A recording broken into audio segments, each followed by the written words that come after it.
우리 구주 예수 그리스도의 이름으로 기도합니다. 아멘. 네, 오늘부터 우리가 좀 짤막하게 짧은 서신이죠. 빌립보서 서신을 조금 함께 살펴보고자 합니다. 말씀을 시작하면서 이 말씀을 한번 드렸으면 좋겠어요. 혹시 여러분 영국에 있던 순회 전도자라고 알려있죠. 전도 목사님이신데 조지 휘필드라는 분에 대해서 혹시 들어보신 적 있으십니까? 좀 생소하실 수도 있어요, 그렇죠? 휘필드라는 분이 우리한테는 또 아주 유명하신 분인데 또 아마 우리 한국 교회는 그렇게 많이 알려지지 않은 그런 목사님인 것 같습니다. 근데 이 목사님에 대해서 아주 유명한 일화가 하나가 있습니다. 이 목사님 시대에 아주 유명했던 그 당대를 대표했던 철학자 중에 한 사람인 데이비드 휴미라는 사람이 있어요. 어쩌면 여러분 철학 공부나 그런 거 하면서 들어보신 분들도 있을 겁니다. 이 데이비드 휴미라는 사람은 스코틀랜드 출신의 철학자인데요. 계몽주의 시대를 대표하는 사람이었는데 그는 이제 유실론이라고 하죠. 신의 존재에 대해서 비판적인 입장을 가졌던 사람이고 특별히 이제 기독교 신앙에 대해서 아주 회의적인 그런 입장을 밝혔던 사람입니다. 근데 이 사람이 뭐가 유명했냐면요, 분명히 회의주의자고 또 이제 이 사람이 유실론을 반대하는 하나님의 존재에 대해서 반증하는 신적인 것에 반대했던 사람임에도 불구하고 이상하게끔 조지 휘필드 목사님의 설교를 들으러 간 걸로 알려져 있어요. 뭐 몇 회를 갔는지는 알지 못했지만 여러 차례 간 걸로 알려져 있습니다. 그리고 거기서 아주 유명한 말을 하나 남겼어요. 뭐냐면요, 한국말로 번역하면 이렇게 될 것 같아요. 나는 이 휘필드가 말하는 그 하나님을 믿지 않습니다. 하지만 그가 전하고 있는 그 하나님을 분명히 믿고 있습니다 하고 얘기했어요. 여러분 좀 이해가 되십니까? 이게 영어 표현이어서 조금 애매한데요. 그러니까 I do not believe what Whitfield preaches, but he certainly does 라고 해요. 근데 he certainly does라는 게 그냥 그는 믿습니다가 아니라 그는 자기가 설교하는 것, 그 전하는 내용에 대해서 분명한 믿음과 확신을 가지고 그가 전하고 있습니다. 그것을 믿고 있습니다라고 이 얘기를 했어요.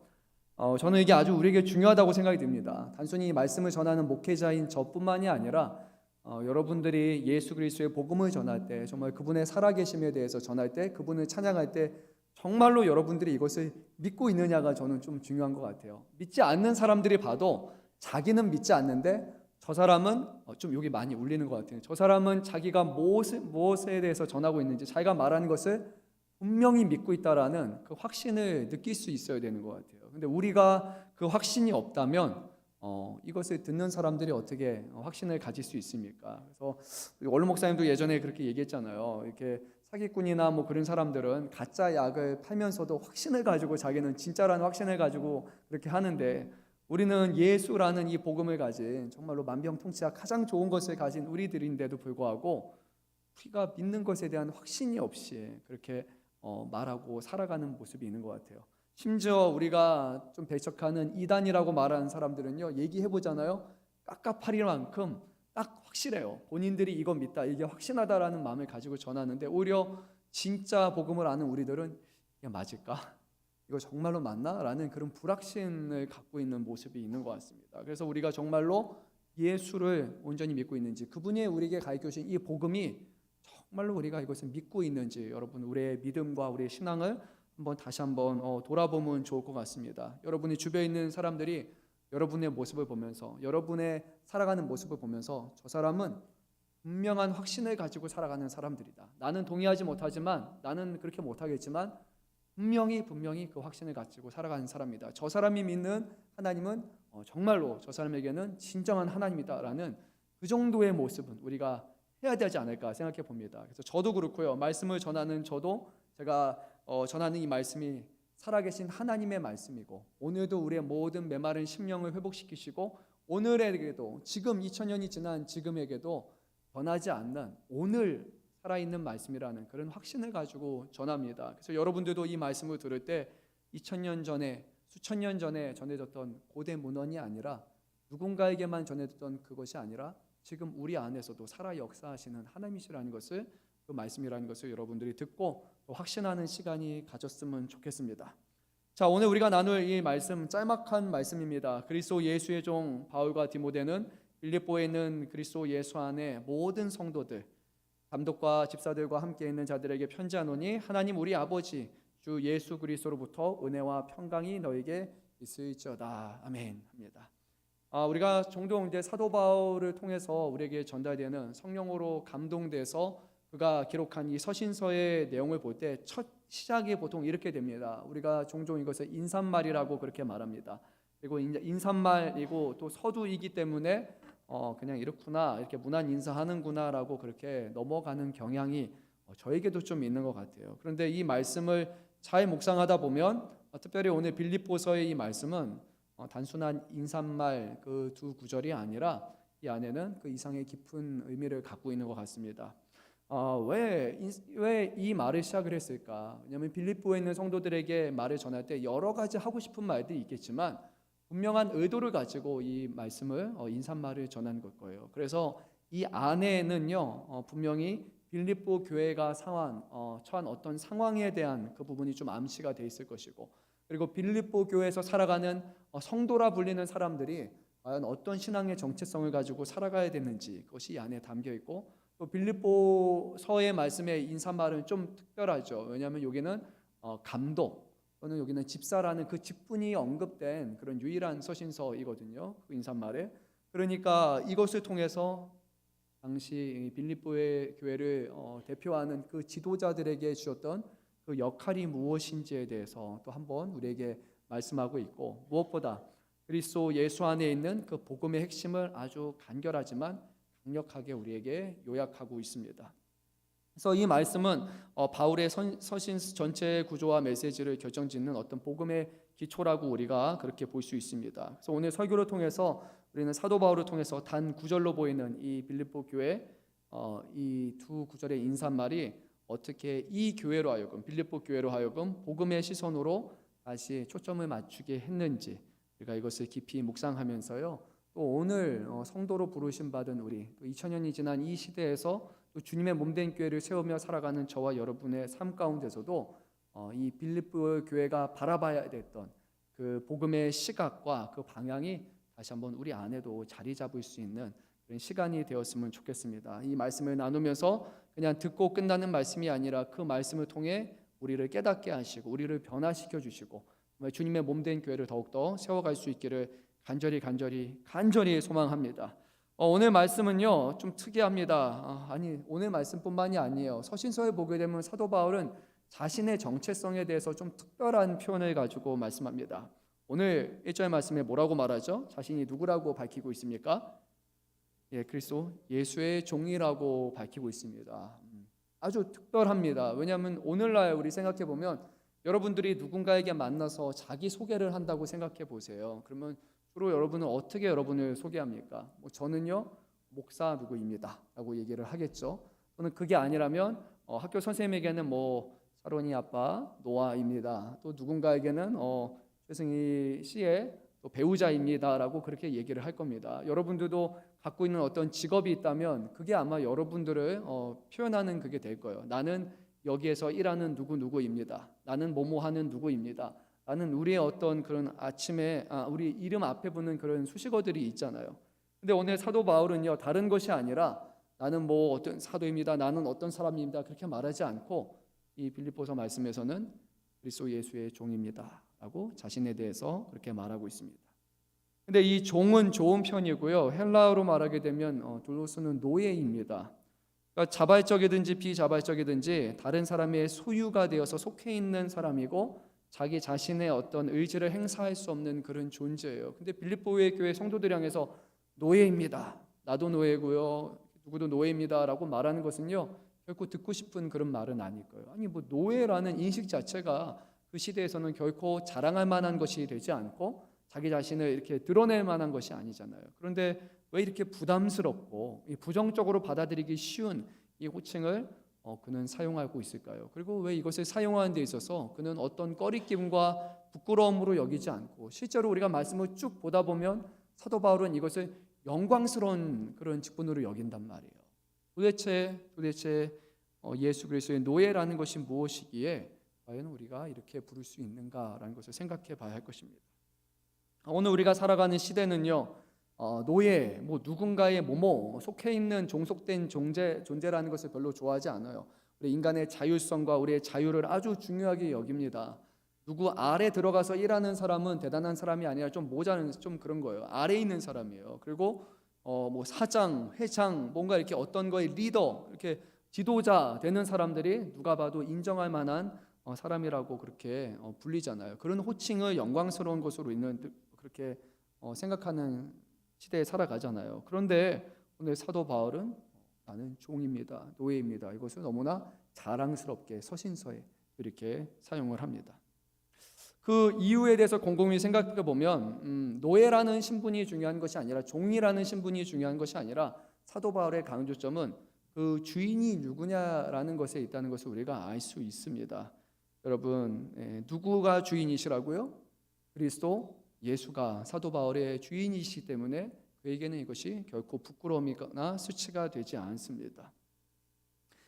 그 당시에 이제 종에 대해서 말하면 이 헬라나 그 로마의 인식으로 봤을 때 사람으로 취급을 하지 않고 보통 기물, 물건, 도구 그렇게 그것을 이제 노예를 부르는 그런 표현이었습니다. 그래서 저는 그거를 잘 생각해 볼 때 오늘날 우리 스스로가 노예가 아니라고 생각을 하지만 우리가 종이라고 생각하지는 않잖아요. 그런데 또 생각해 보면 우리가 노예라는 생각이 저는 좀 느리거든요. 뭐 이런 표현도 있잖아요. 시간의 노예, 뭐 돈의 노예 그러는데 생각해 보니까 직장 생활하시는 분들은 뭐 알게 모르게 여러분들이 노예처럼 저는 좀 살아간다고 생각이 들어요. 안 그러면 이름은 아닐 거예요. 여러분들을 정말로 존중하고 여러분들이 나이가 들고 여러분의 어떤 삶에 어떤 어려움이 생기고 그래도 여러분의 직장에서 그것을 끝까지 다 떠안고 평생 직장으로서 여러분을 안고 가는 그런 직장이 있다면 거기는 여러분들을 사람으로 인격적으로 존중하는 직장이라고 생각이 들어요. 거기는 괜찮아요. 근데 그게 아니라 만약에 여러분의 몸에 어떤 부분에 문제가 생겼다, 하자가 생겼다, 여러분의 어떤 거에 그런 뭐 기능적인 면에 있어서 예전에는 잘했는데 지금은 생각하는 것도 좀 느리고 판단도 느리고 실수도 많이 하고 이랬을 때 여러분들을 이렇게 쳐내거나 그렇게 얘기한다면 그 직장에서는 사람으로 본다고 말하지만 실제로 기능하는 역할로서 우리를 사람보다는 인격체라기보다는 사물이나 도구로 보는 성향을 우리가 생각할 수 있는 거예요. 조금 비약이라고 할까요? 근데 제가 보기에는 아니라고 말하지만 그런 것 같아요. 사람이라면 인격적으로 생각한다면 그러면은 같이 가야 되고 품어야 되겠죠. 근데 오늘날 세상에서 우리를 생각하는 그런 모습을 보게 되면 좀 도구라고 생각하는 경향이 있는 것 같습니다. 그래서 좀 한국은 좀 특별하잖아요. 여러분 취업할 때 준비하는 걸 뭐라고 말합니까? 스펙이라고 하잖아요. 그렇죠? 근데 여러분 스펙의 의미가 뭔지 알죠? 스페시피케이션이라고 해서 이거는 사람에게 들어가는 게 아니에요. 보통 스펙은 어디 나오냐면 자동차 스펙이 어떻게 되느냐, 뭐 어떤 기계의 스펙이 어떻게 되느냐, 여기에 뭐가 들어가 있느냐, 어떤 그거를 말하는 표현이지 결코 사람을 지칭하는 표현이 아니란 말이에요. 그런데 희한하게 한국 사회에서는 사람을 어떤 갖고 있는 그런 갖추는 것들을 기계가 갖추는 것처럼 스펙이라는 표현을 사용해요. 그래서 저는 거기에 대한 반감이 좀 많이 있어요. 사람이 아니라 도구구나. 이런 것을 할 수 있고 이런 재능이 있으면 이 부품을 가져다가 우리 어떤 여기에 껴 맞추면 하나가 조직이 완성되겠구나라는 그런 것으로 우리를 본다는 거예요. 그래서 우리는 아니라고 부정하지만 잘 생각해 보면 우리는 삶의 어떤 영역에 있어서 어딘가의 종처럼 어딘가의 도구처럼 살아간다라는 것을 우리는 기억을 해야 됩니다. 우리가 주인이고 싶고 우리가 주체적이고 싶지만 또 한편으로는 우리 안에는 어딘가에 종속되려고 하는 의존하려는 경향성도 우리는 항상 있거든요. 나 스스로 완벽하고 온전한 존재가 아니기 때문에 우리가 인정하건 인정하지 않건 우리는 어딘가에 계속 이렇게 종처럼 살아가는 모습이 있어요. 그런 의미에서 본다면 오늘 사도 바울이 말하는 이 종이라는 것, 노예라는 것은 결코 부끄러운 일이 아닐 것입니다. 왜냐하면 그리스도의 종이 된다라는 것은요, 이런 의미가 분명히 있습니다. 다른 어떤 것으로부터 자유롭다라는 의미가 있어요. 예수 그리스도의 종이면서 세상의 종이면서 일터의 종이면서 돈의 종이면서 시간의 종이면서 어떤 사람의 종이면서 이 여러 가지 이중직을 가질 수 없어요. 예수님의 종이라는 것은 오직 하나만 가질 수 있는 정체성인 거예요. 그래서 예수의 종은 결코 부끄러운 그런 역할이 아니라는 겁니다.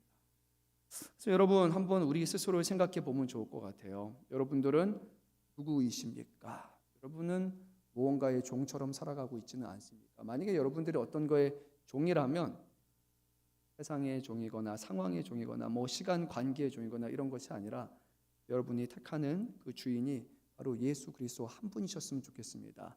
그 안에서 우리는 자유함을 얻을 수 있고 그 안에서 우리는 충족함을 얻을 수 있고 예수 그리스도가 얼마나 위대하시고 대단하신 분이시고 그분이 우리를 얼마나 사랑하고 돌보시는 분인지를 우리가 알기에 종으로서의 역할이 수치스러운 역할이 아니라는 것은 우리가 알 수 있어요.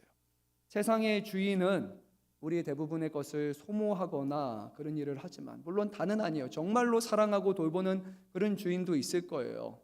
하지만 우리 주님과 같이 자신의 종을 돌보는 분은 없어요. 우리 주님은 세상의 주인이시지만 인자가 온 것은 섬김을 받으려 함이 아니라 오히려 섬기려 하고 자기 목숨을 많은 사람의 대속물로 주려 함이라고 말씀하신 것 같이 주님은 자신의 종을 위해서 자신의 종을 섬기고 생명까지도 내어주시는 세상의 유일한 주인이시라고 분명히 우리에게 말씀하고 있습니다. 그래서 우리 안에 예수님의 종이라는 것이 예수님께 속했다라는 것이 그분이 우리의 주인이라는 것이 부러운 것이 아니라 정말로 자랑할 수 있는 우리의 어떤 삶의 정체성이 되기를 또 간절히 소망합니다. 네, 아멘하기 좀 힘들어요. 종은 별로 안 좋아요, 그렇죠? 자, 오늘 또 이어지는 말씀을 보면요, 사도 바울은 빌립보에 있는 그리스도 예수 안에 있는 성도들에게 편지를 보내요. 우리가 이 표현에서 두 가지 정체성을 보게 됩니다. 먼저 성도라고 부르는 그런 사람들이 있습니다. 성도는 초신자 교회 처음에 오면은 그냥 성도님 이렇게 말하는 게 아닙니다, 그렇죠? 성도는 모든 사람들이 지향해야 될 가장 거룩한 그런 모습이에요, 그렇죠? 거룩한 사람이라는 의미가 있어요.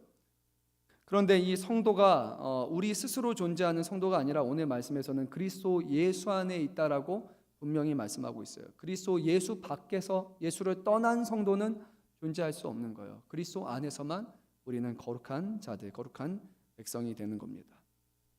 성도는 단지 뭐 도덕적으로 뛰어나다라는 것을 의미하지 않아요.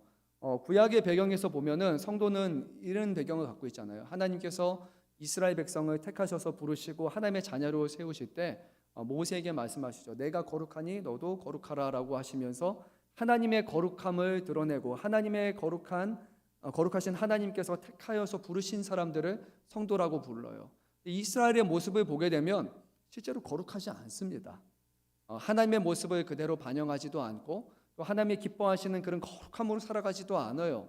그들은 죄를 저지르고 자신의 육신을 쫓아 살아가기도 하고 하나님을 섬긴다고 했다가 또 이방신을 섬기기도 하고 이랬다 저랬다 하는 모습이 바로 이스라엘의 모습이라는 것을 우리는 알고 있어요. 그래서 성도라는 것은 우리가 어떤 도덕적인 높은 위치에 도달해야 성도가 되는 게 아니에요.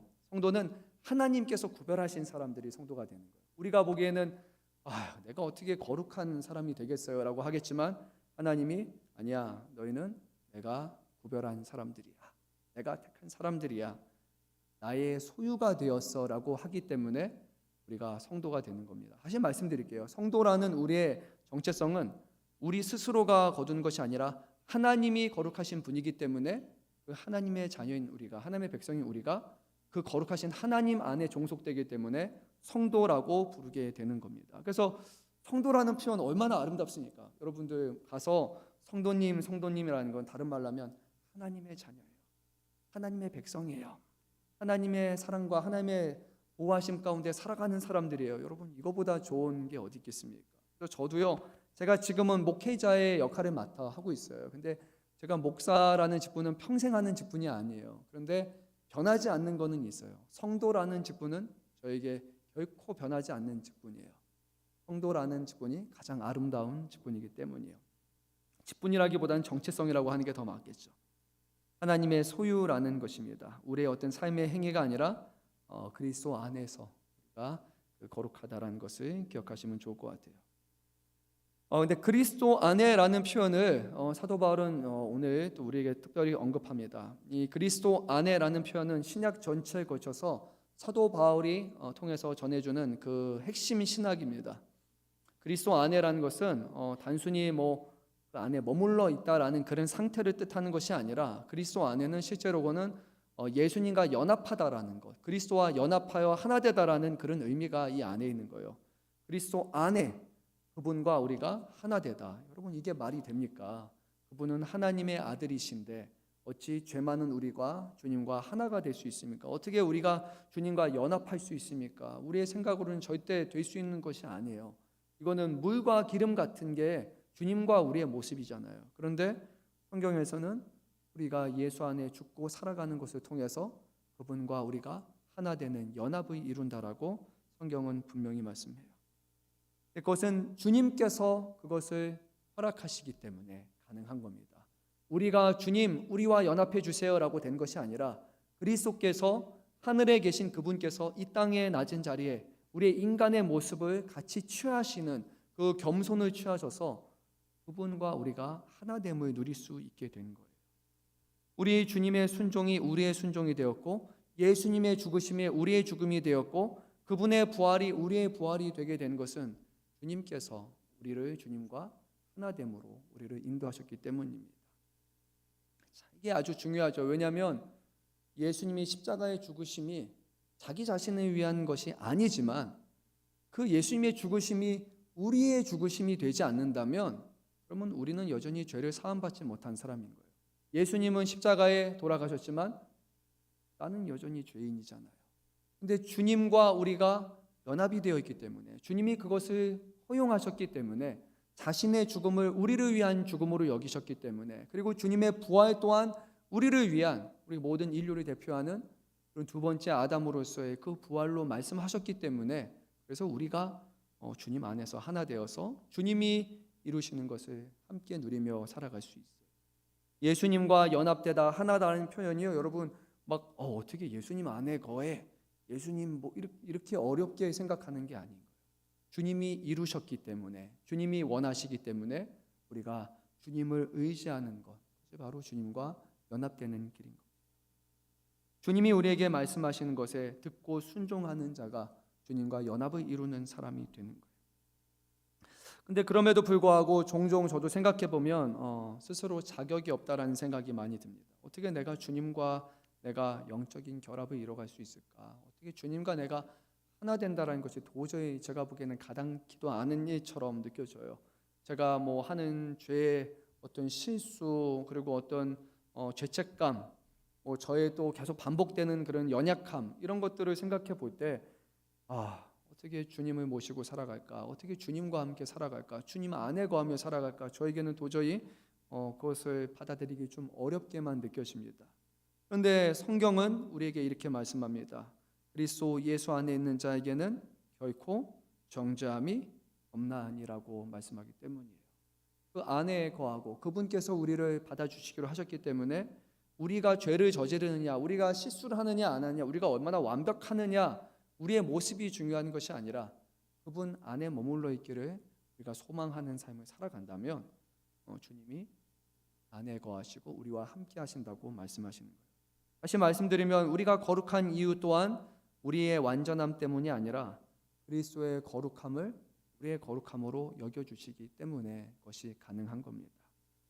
하나님이 우리를 보실 때 분명히 우리는 죄인이지만 원래는 죄인이지만 놀랍게도 하나님이 우리를 보실 때 안경을 하나 이렇게 딱 쓰고 보시는 것 같아요. 근데 여기 안경이라고 하면 좀 선글라스예요. 근데 선글라스의 알이 뭐로 되어 있냐면 예수라는 알로 이렇게 딱 되신 거예요. 그래서 예수님이 여러분을 보실 때 여러분을 보는 게 아니에요. 여러분 편에 서 계시는 십자가에 달리시고 여러분의 대신하시는 주님을 보시는 거예요. 그래서 우리의 연약함이 아니라 우리를 위해서 모든 것을 순종하시고 이루신 그 주님을 보는 거예요. 너무 감사하지 않습니까? 잘 아는 거잖아요. 우리가 하나님 앞에 나아갈 수 없는 존재잖아요. 하나님의 거룩함이 얼마나 대단한지요. 하나님이 세우신 제사장이라 할지라도 불 잘못 한번 옮겼다가 거기서 홀라당 타 죽은 게 바로 하나님의 거룩함이에요. 그리고 하나님의 거룩함은 그 누구도 그 안에 갈 수 없고 하나님의 거룩한 말씀과 약속을 갖고 있는 그 성소 안에 있는 지성소의 자리에도 그 대단한 대제사장이라 할지라도 하나님이 허락하시는 1년에 단 한 번만 대속죄에만 자신의 죄에 대해서 다 회개하고 그것을 제사를 통해서 다 없앤 후에야 비로소 하나님의 거룩한 존전에 한 번 간신히 갈 수 있을 만큼 하나님은 너무나 거룩하신 분이란 말이에요. 우리의 힘으로는 결코 주님 앞에 갈 수가 없어요. 그분의 거룩함은 너무 위대하시기 때문이에요. 그런데 예수 그리스도께서 바로 하나님이 요구하시는 거룩함을 완전히 이루신 분이고 완전히 합당하신 분이기 때문에, 그리고 그분의 거룩함은 한 사람에게만 허용하는 거룩함이 아니라 이 세상의 모든 예수를 믿는 사람들에게 그 거룩함으로 덧입혀 줄 수 있는, 성경의 표현과 같이 예수의 옷을 입는 그런 일들을 우리 안에 이루어 주시기 때문에 우리는 하나님 앞에, 거룩한 보좌 앞에 나아갈 수 있게 된 겁니다. 그래서 하나님 앞에 우리가 어떤 죄책감과 주님 앞에 그런 모습으로 나아갈 것이 아니라 그 하나님이 우리를 사랑하시고 끝까지 품어주시고, 이유가 우리가 주님의 사랑받는 성도이기 때문에 라는 것을 여러분들이 기억하시면서 주님 앞에 나아갈 수 있기를 간절히 소망합니다. 근데 오늘 말씀은요, 이것보다 한 가지를 더 전합니다. 1절 말씀 우리 다시 한번 읽어보도록 하겠습니다. 그리스도 예수의 종 바울과 디모데는 그리스도 예수 안에서 빌립보에 사는 모든 성도와 또한 감독들과 집사들에게 편지하노니. 어떤 성도라고요? 모든 성도예요. 그렇죠? 모든 성도라고 말합니다. 몇몇 성도가 아닙니다. 몇몇 성도가 아니에요. 이것은 사도 바울을 통해서 주시는 우리의 말씀을 볼 때 단순히 사도 바울이 그래요 모든 성도라고 말하는 것을 떠나서 우리가 우리를 바라볼 때도 동일하게 바라봐야 되는 거예요. 우리 안에 여기는 성도 그룹, 여기는 성도가 아닌 사람들처럼 여기는 것 자체가 교회 안에서는 이루어질 수 없는 거예요. 교회는 거룩한 공동체가 되고 거룩한 무리가 되는 것이지, 이 교회 안에 있는 특정 사람들만 거룩한 성도가 되고 특정 그룹은 성도가 아닌 것처럼 여겨질 수 없는 거예요. 우리 안에, 교회 안에 있는 어떤 사람이든지 어울리지 못하거나 불편하게 여기거나 하나 되지 못하는 이들이 있다면 우리는 그냥 세상의 기준으로는 성도이지만 그리스도 안에 있는 성도는 아니에요. 왜냐하면 이 자리에 있는 저와 여러분 모두 단언컨대 한 사람도 빠짐없이 우리는 예수 그리스도 안에 머물러 있는 사람이기 때문이에요. 예수 그리스도 안에 머물러 있다면 우리 또한 예수 그리스도 안에서 모든 사람들이 성도가 되기 위해서, 또 하나 되기 위해서 우리는 노력을 해야 된다는 점을 분명히 우리는 기억해야 됩니다. 쉬울까요? 어려울까요? 어렵죠. 어렵다고 하시는 분들은 교회에 좀 불편한 분들이 계신 거예요. 그렇죠, 여러분? 남편일 수도 있고 모르겠습니다. 가족분들일 수도 있고 아니면 여러분의 공동체와 아니면 봉사하는 그룹에 속한 분들일 수도 있을 거예요. 사람의 관계는 결코 쉽지 않아요. 잘 지내다가도 한순간의 실수나 한 번의 실수나 한 번의 오해 때문에도 풀어질 수 있는 게 바로 사람의 관계이기 때문이에요. 그런데 어떻게 우리가 교회 안에서 하나 될 수 있는가라는 것은 이렇게 두 사람이 하나 되는 것이 아니라 위로 하나 될 때 이 아래로 하나가 될 수 있어요. 그래서 저분이 좀 힘들어요. 저 사람과 어울리기 좀 힘들어요. 저 사람 나하고 안 맞아요. 대화도 안 맞고 코드도 안 맞고 다 안 맞아요. 그냥 불쾌하고 불편해요라고 느낀다면 그러면 여러분들이 그분을 직접 바라보는 게 아니라 그분을 사랑하시고 그분을 위해서 십자가를 지신 그 예수님을 바라보시면서 주님 사랑할 수 있도록 도와주시고 하나 될 수 있도록 도와주시고, 또 내가 마음에 그렇지 않다 할지라도 주님이 그렇게 하라 말씀하시니 내가 주님을 사랑하는 만큼 사람을 사랑하도록 하겠습니다. 주님을 보이지 않는 주님을 알아가려고 하는 만큼 그 사람도 더 알아가고 이해하려고 하겠습니다. 아직은 알지 못하지만, 아직은 완벽하지 못하지만 주님을 향한 열심을 갖고 살아가는 만큼 그 사람을 더 품기 위해서 그런 열심을 하도록 하겠습니다 라고 할 때 경험적일 수도 있겠지만 저는 그 관계에 비로소 진전이 나타날 수 있는 것 같습니다.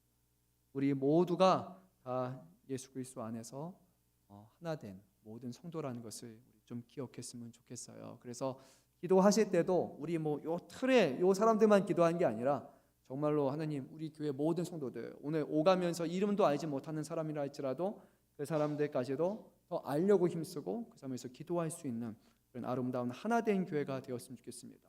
우리 교회는 대형 교회도 아니잖아요. 그렇죠? 1000명 넘어가는 교회라면 모를 수 있겠지만 여러분 이렇게 어지간해서는 우리 마주치다가 얼굴 다 보는 사람들이잖아요. 그래서 남이 아니라 우리가 될 수 있도록 사람을 위해서 또 인사도 하시고 알아가도록도 하시고 그 가운데 모든 성도들이 예수 안에서 하나 되는 그런 아름다운 일들이 일어나기를 소망합니다.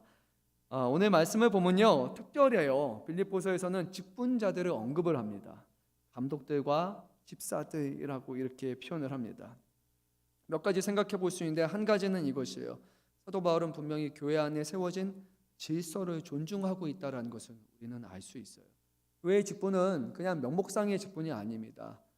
교회 직분은 뭐 어떤 세상과 같은 어떤 구속력이 있는 어떤 그런 직분은 아닐 거예요.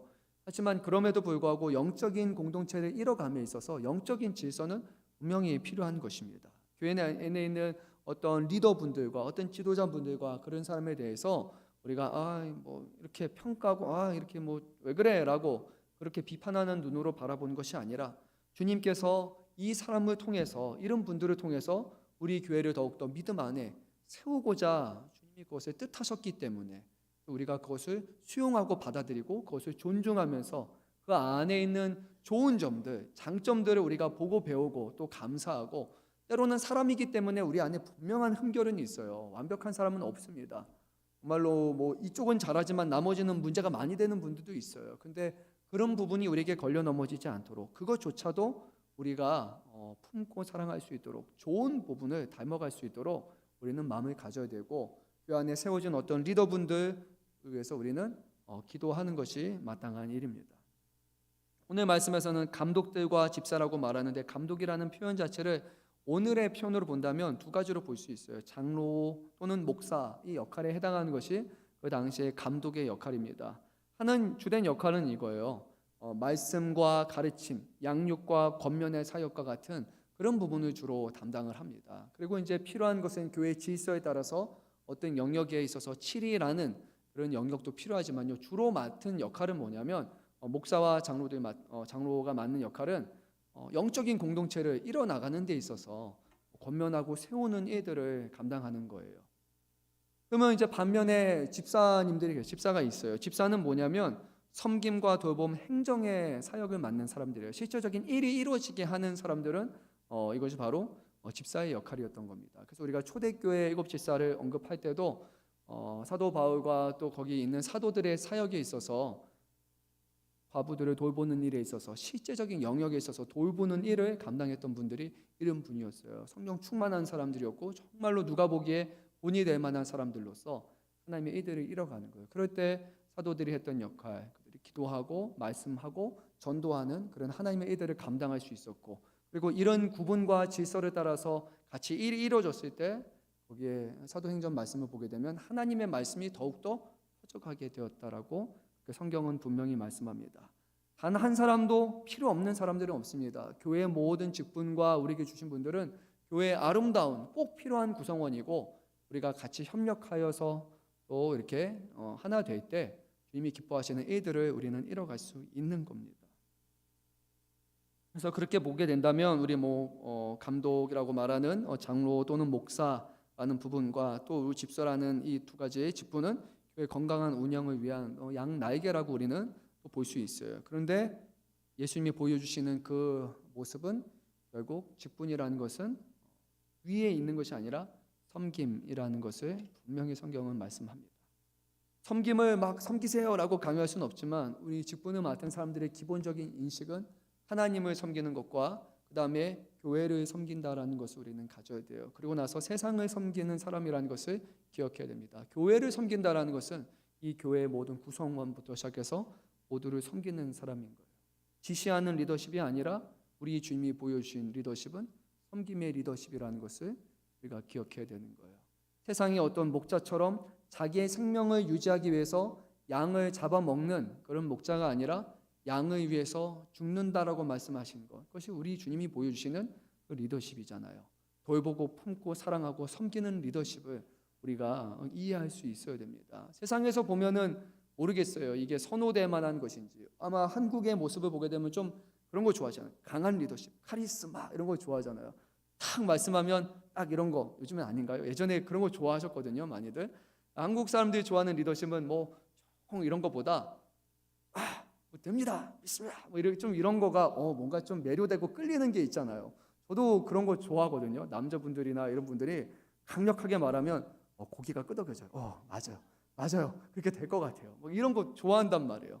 우리 예수님은 말씀의 권위가 있으셨지만 하시는 일들은 그런 방식보다는 섬기고 사랑하고 돌보는 일들로 주님의 일들을 이뤄가셨다는 것을 제가 너무 성경의 한 모습만 부각시키는 것도 좋은 것은 아니지만 그래도 저는 아주 인상 깊은 것 중에 하나가 아직도 인상 깊어요.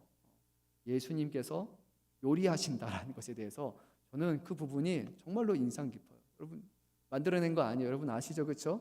예수님께서 이제 부활하시고 나서 나중에 베드로를 만나는 그 장면이 있죠. 제자들이 밖에 나가서 막 배를 타고 있는데 뭐 하고 계십니까? 예수님이 거기서 고기 굽고 계시면서 식사 준비하고 계세요. 그리고 나서 저기서 보니까 요한하고 보더니 예수님이다. 그리고 나니까 막 헤엄쳐서 오잖아요. 예수님이 놀랍게도 거기서 물고기겠죠. 물고기를 다 보면서 준비하시는 모습 보면서 우리 예수님은 참 자상하시다라고 생각이 들었습니다. 여러분들 우리 예수님의 그런 섬김의 모습을 우리가 좀 기억하면 좋을 것 같습니다. 그래서 저도요, 뭐 꼭 이것만 아니지만 저희 뭐 그 하잖아요. 1년에 한 2번씩 이렇게 이름 생각 안 나요. 온 세대 예배 드릴 때 뭐 핫도그 하고 이런 거 할 때 제가 이렇게 좀 맨날 목사로서 앞에서 말만 하고 뭐만 하다가 최소한 그때만이라도 여러분에게서 뭐를 좀 만들어서 섬겼으면 좋겠다라는 마음을 늘 갖고 있거든요. 근데 막상 제가 가면 목사님 빨리 가세요라고 좀 이렇게 하신 것 같더라고요. 근데 저는 늘 여러분에게 섬김을 받아요. 정말 좀 죄송한 것 같아요. 여러분들이 늘 저를 위해서 기도해 주잖아요. 그것만 해도 너무 감사한 것 같아요. 그리고 너무 배려를 많이 해주세요. 목사님 뭐 이러시고 힘드시죠? 뭐 하고 피곤하시죠? 괜찮은데 근데 뭐 바쁘시죠? 피곤하시죠? 힘드시죠? 늘 저를 배려하시는 마음으로 얘기해 주셔서 정말 저는 너무 감사한 거예요. 이거를 어떻게 다 갚을 수 있을지 모르겠어요. 평생에 늘 여러분에게 저는 그렇게 많이 받고 그리고 목사가 돼서 받는 것이 아니라 목사가 되기 전에도 받았거든요. 그래서 특별히 우리 금천양문교회 성도님께는 늘 빚진 마음이에요. 예전에는 우리 목사님 가정 그때부터 저는 이미 벌써 여러분에게 많이 받았어요. 기도를 받았고 섬김을 받았고 사랑을 받았고 그래서 제가 어떻게 이 자리에 설 수 있느냐 여러분의 사랑받고 저는 이 자리에 나와 있다고 그렇게 생각이 듭니다. 그래서 어찌됐든지 어떤 방식을 통해서 여러분을 좀 더 섬기고자 그렇게 노력하겠습니다. 물론 뭐 쉽지는 않지만 제가 할 수 있는 방식을 통해서 최대한 여러분을 섬기는 그런 일들을 맡도록 하겠습니다.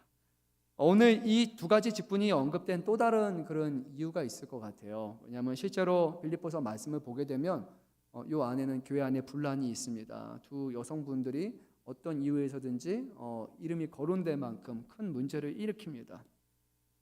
근데 오늘 서두에 바로 인사말에 이것을 이 두 직분을 말하고 있다는 것은 우리에게 이런 것을 암시해 주는 거예요. 이 지도자들이 이런 사람들이 교회 안에 발생하는 문제를 막을 수 있는 사람들이다. 그들의 연합함과 그들의 수고함을 통해서 이 분란과 문제가 해결될 수 있다. 그렇게 될 것이다라는 그 기대를 가지고 오늘 말씀을 전하는 거예요. 왜냐하면 다른 성경에 나오지 않은 특별한 경우가 바로 이 빌립보서에서만 언급된 두 직분이기 때문입니다. 조금 다시 한번 정리해서 말씀드리면 교회의 질서는 어떤 행정적인 구조가 아니라 공동체 연합과 성숙을 위해서 하나님께서 우리에게 베풀어 주신 지혜라는 것을 우리가 기억하면서 정말 우리 교회에는 어떤 리더십, 영적인 리더십을 감당하는 분들이 하나님 앞에 귀하게 붙들리고 정말 우리 금천양문교회 모든 성도들의 영적인 성숙과 또 더 예수 그리스도 안에 거하는 그 삶을 위해서 이분들이 귀하게 쓰임 받을 수 있도록 귀한 롤 모델이 될 수 있도록 늘 기도해 주셨으면 좋겠습니다. 뭐 저를 비롯해서 우리 장로님들을 위해서 기도해 주시고 우리 안수지사님, 우리 권사님들을 위해서 기도해 주시고 셀리더분들, 슈바분들 우리 그런 애들을 맡는 분들 중요하잖아요. 리더의 자리에서 넘어지게 되거나 리더의 자리에서 잘못된 행동을 하게 되면 그게 파급력이 엄청 크잖아요. 그래서 하나님께서 늘 우리의 모든 교회의 지도자들을 영적인 지도자들을 붙들어 달라고 여러분 기도할 때 한 번도 빠짐없이 꼭 그렇게 기도해 주셨으면 좋겠습니다.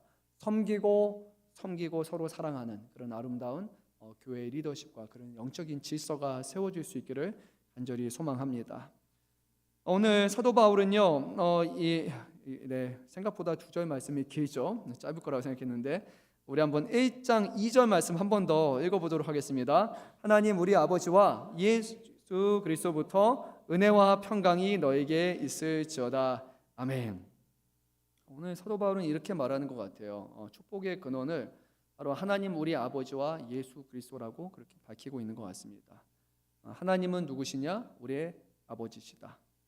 하나님과 우리의 관계가 단순히 주종 관계가 아니라 하나님은 왕이시고 우리는 백성이라는 그런 관계가 아니라 아버지와 자녀의 관계이기 때문에 아버지는 자녀에게 사랑을 베풀어주고 아버지는 자녀를 보호하고 아버지는 자녀를 공급하고 아버지는 자녀를 가르쳐주고 아버지는 자녀를 이끌어주고 아버지는 자녀들에게 어떠한 모습으로 살아가야 될지를 구체적인 삶의 모델이 되시는 분이라는 것을 우리는 기억해야 돼요. 그래서 우리가 바라봐야 될 대상은 이 주변에 믿지 않는 누군가가 아니라 세상에서 하나님 믿지 않고 성공한 누군가가 우리의 인생의 롤모델은 결코 될 수 없어요. 그분들은 우리의 영적인 아버지가 아니기 때문이에요. 우리의 진정한 아버지가 아니기 때문이에요. 우리는 아버지로부터 배워야 되고 그 아버지로부터 가장 모든 것을 잘 배우고 사람으로서 할 수 있는 것을 가장 잘 우리에게 가시적으로 보여주신 분은 바로 그분의 아들이신 예수 그리스도이시기 때문에 우리의 절대적인 기준은 예수 그리스도라는 사실을 우리는 기억해야 됩니다.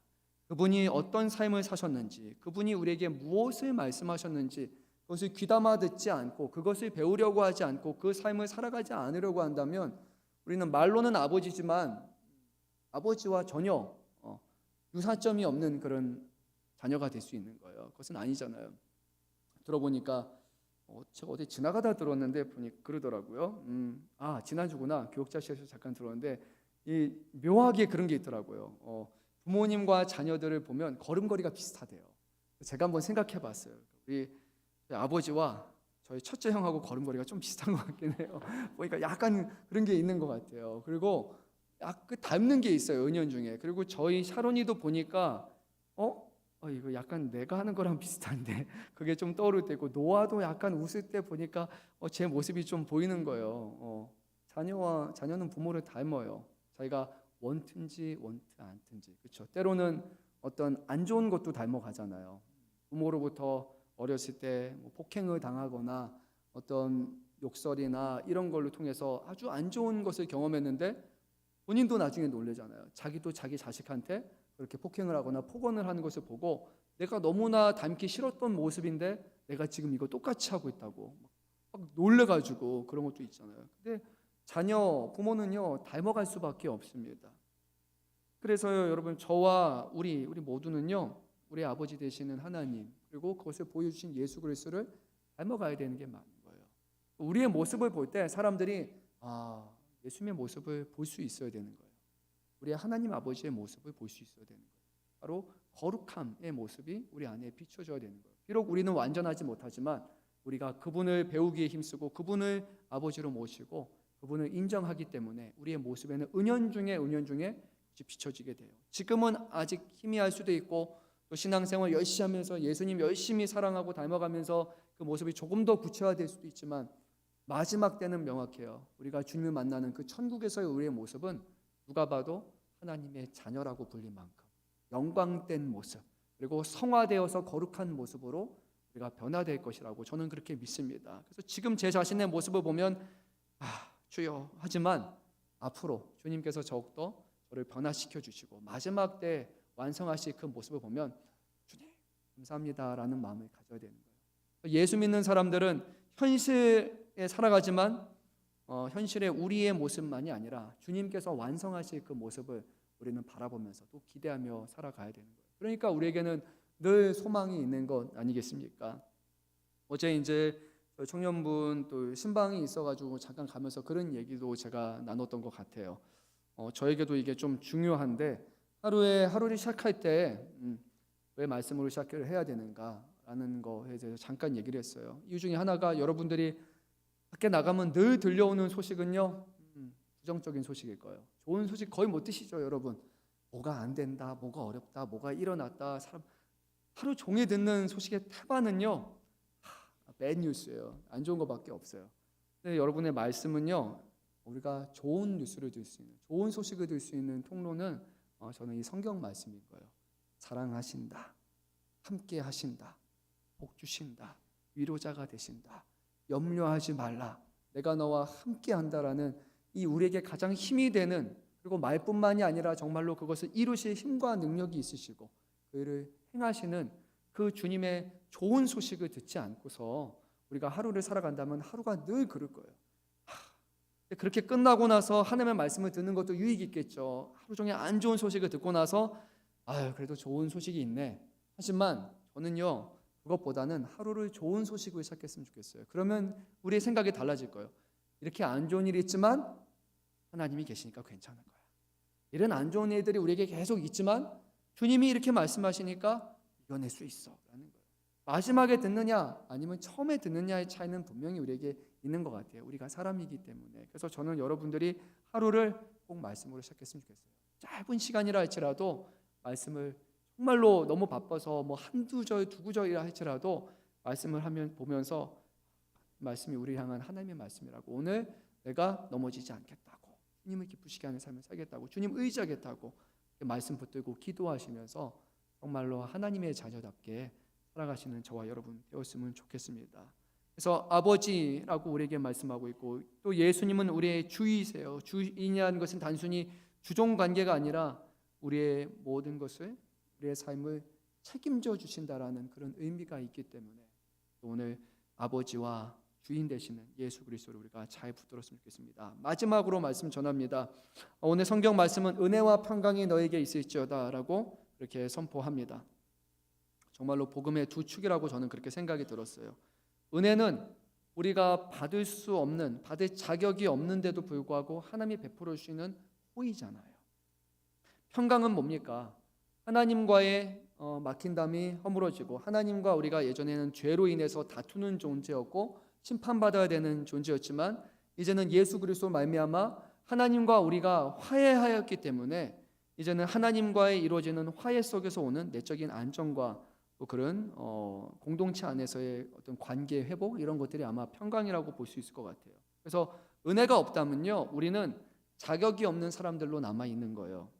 근데 은혜만 있으면 되는 것이 아니에요. 평강이 없다면 우리는 언제나 불안한 마음과 또 갈등 가운데 살아야 되는 거예요. 하나님과 죄를 져서 또 오늘 심판받을까? 하나님이 우리를 또 혼내실까? 우리를 책망하실까라는 그 염려가 든단 말이에요. 근데 그것이 아니라 은혜, 자격 없는 우리들에게 베푸시는 은혜와 화목해 하시는 그 증거인 평강이 우리 안에 있다면, 그러면 우리는 하루하루 주님 만나는 그날까지 기쁨 가운데 담대함으로 또 감사함으로 살아갈 수 있습니다. 예수 그리스도 안에서 우리는 은혜를 누리고, 그 은혜로 인해 우리는 하나님과 화평하고, 더 나아가서 그 화평을 우리 서로 안에 이뤄가는, 서로 화평을 이루는 피스메이커로 우리는 살아가도록 주님이 우리에게 그 일을 행하십니다. 그래서 우리는 세상과 싸우는 사람들이 아니라 우리는 세상 안에 주님의 평강을 전하는 피스메이커의 역할을 맡아서 살아가는 겁니다. 여러분들이 가는 그 자리가 되었으면 좋겠어요. 가정에서 여러분이 있어서 그 자리에 화목해질 수 있고 평강이 있었으면 좋겠고, 직장에서 늘 사람들이 막 이런저런 얘기하고 저런 얘기하고 이렇게 하고 서로 다투고 어떤 그런 거 할 때 여러분들이 있기 때문에 그 자리에 평화가 있었으면 좋겠어요. 우리가 분란을 조장하는 사람이 아니라 평강의 사람으로서 평화를 이루는 사람으로 모두가 쓰임 받았으면 좋겠습니다. 사랑하는 성도 여러분, 오늘 주신 말씀을 우리가 기억했으면 좋겠습니다. 우리에게 주시는 참된 자유는 세상의 어떤 것을 소유하는 것에 있지 않고, 우리가 세상에 가진 어떤 직분이나 그런 것에 있지 않고요, 타이틀에 있지 않고 오직 예수 그리스도께 종으로 붙잡힌 것, 그것이야말로 우리가 누릴 수 있는 진정한 자유라는 것을 다시 기억하셨으면 좋겠고요. 우리가 성도로 부름받았기 때문에 그것이 우리의 정체성이고 삶의 기준이기 때문에 우리가 거룩한 사람, 거룩한 하나님을 닮은 사람, 하나님을 드러낼 수 있는 사람으로 사셨으면 좋겠고, 그리고 우리 교회 안에 공동체와 지도자들과 또 건강한 질서와 그런 연합 안에 세워질 수 있도록 했으면 좋겠고요. 그리고 매일매일 은혜와 평강을 누리며 살아가는 저와 여러분 되시기를 주님의 이름으로 축원합니다. 우리 함께 찬양 한 곡 하고요, 기도하는 시간 갖도록 하겠습니다. 우리 마지막 불렀던 찬양, 주 여호와는 광대하시도다 살아계시는 주, 우리 힘차게 함께 찬양하시고 하나님의 이름을 높이시고 그 하나님을 의지하며 승리하며 살아가는 저와 여러분 되기를 소망합니다. 우리 함께 찬양합니다.